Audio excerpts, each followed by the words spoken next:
Hi! In this lesson, we're going to be learning the parts of the violin. So what we're going to be doing is we're going to start actually all the way up here. And if you look closely at this right here that kind of curves around, this is called the scroll. So it's S-C-R-O-L-L, scroll. Then if I turn it this way, right in here, this is called the peg box. Then here, these are called pegs.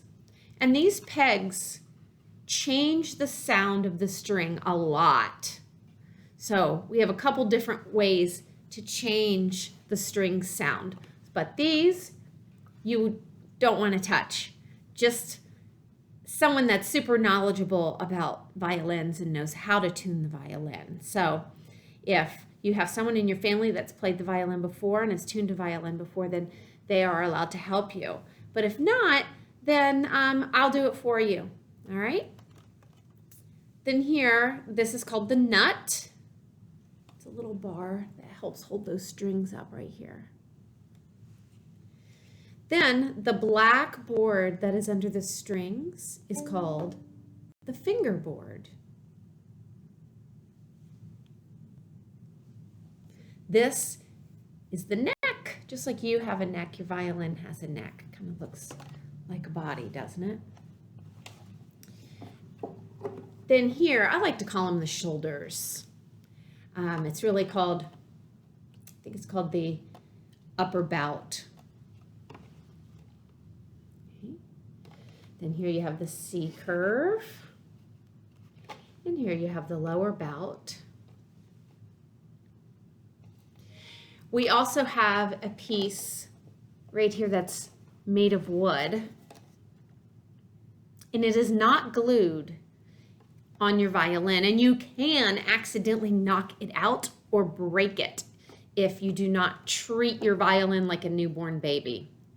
So you want to make sure that you keep the bridge safe and not hit it, knock it, drop it, okay? The bridge, okay? Then we have these here, these holes, and they're shaped kind of like a cursive F. They're called F holes. Then this part here is called the tail piece.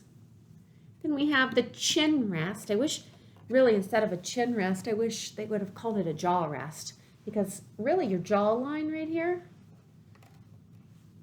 fits into the chin rest, because see, my chin's down here. So it's kind of like your jawline fits in there. And as you can see, I'm holding my violin up with my head and neck muscles. So I really don't use my hand except for changing the sound on the strings. And then you have the back. And then here, this is called a shoulder pad, and it helps keep that instrument up onto my shoulder. Okay, so those are all the important parts. Oh, there's one more, and it's something that you'll need to know because you'll hear me talk about it a lot. When you play with your bow is going to stay on the highway. So the highway is located in between the bridge and the fingerboard. So when you're on the strings, doesn't matter what string you're on, I want you to stay right in the middle of the highway. That would be incorrect here. That would be incorrect because I'm right on top of the bridge, but right in between. And our goal is always to try to keep a nice straight bow while we play as well. Okay. All right, so those are the parts. Let's just review, and you can review them at home. Scroll, pegs, peg box, nut, fingerboard, the shoulders, okay, or the upper bout, C curve, kind of looks like, I call it the ribs. Then here we have the lower bout, chin rest, tailpiece, F holes, bridge. Oh, right here. You know what this is called? End pin. End pin. E-N-D, like end. End pin. Shoulder pad. All right. I think we said neck as well. All right. Those are all of your parts. And there's one other important thing I do want you to know, and it's the strings on your instrument. And the strings on your instrument